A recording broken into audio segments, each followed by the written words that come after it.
Hola, buenas tardes. Hoy vamos a hablar acerca de lo que es el Renacimiento, la Ilustración o el siglo de las luces y la Revolución Francesa. El Renacimiento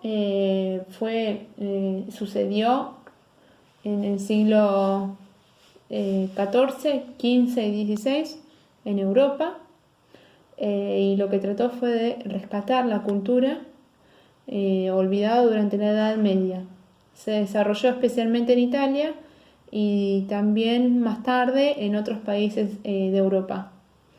Una de las principales características del Renacimiento fue el racionalismo, el experimentalismo, el individualismo y el antropocentrismo. Una gran característica del Renacimiento fue el humanismo, teniendo como protagonista en escena al propio hombre, que a partir de entonces comenzó a ser tratado como un ser racional y como el centro del universo.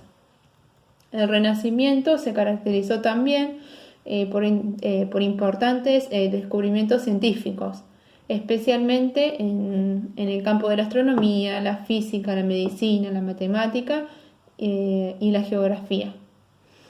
El Renacimiento, como habíamos dicho anteriormente, nació en Italia. La expansión marítima divulgó el arte por las diversas partes del mundo, como por ejemplo Inglaterra, Alemania y Países Bajos, que también estos lo adoptaron a partir de sus peculiaridades. El Renacimiento influyó profundamente en pensadores ilustrados en el siglo XVII. Algunas otras características del Renacimiento es que, como habíamos dicho, se caracteriza por el racionalismo, el individualismo, el hedonismo, el antropocentrismo, el realismo, los valores clásicos y el neutralismo, ¿sí? El individualismo quiere decir que como que la burguesía trató de abandonar el espíritu empresarial que prevaleció en la Edad Media. Es decir, que los artistas de la época comenzaron a firmar sus obras y los nobles y burgueses encargaron imágenes o estatuas de sí mismos. Después, en el racionalismo se valoraba la relación, es decir, conciliar la fe y la razón, a través de la búsqueda del conocimiento. El antropocentrismo y el humanismo, a diferencia del teocentrismo, el hombre del Renacimiento se presenta como el centro del universo. El hombre es la medida de todas las cosas. Esto no quiere decir que el hombre del Renacimiento era un ateo, sino que tenía misticismo religioso, diferente de lo que prevalecía en la Edad Media. Otra de las características fue el realismo. Es una de las características más notables de los dibujos y de las pinturas del Renacimiento, porque el artista quería entender todos los aspectos de la creación. Hablando acerca de los procesos históricos del Renacimiento, la política, la económica, social y cultural fue integrada. En este sentido, el Renacimiento no fue un fenómeno aislado, sino más bien uno de los eslabones de la cadena más grande que marca la transición de la Edad Media a la Edad Moderna en Europa. En el ámbito económico y comercial sucedía una expansión en el extranjero entre el siglo XV y XVI.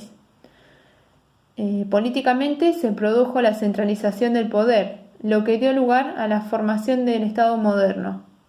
En términos sociales, las ciudades fueron influidas por las clases burguesas ligadas a la actividad comercial. Este renacimiento rompió el hasta entonces poco a poco monopolio cultural ejercido por la orden eclesiástica. Se expresó la primera manifestación de una cultura secular, burguesa, es decir, la no iglesia, racional y científica.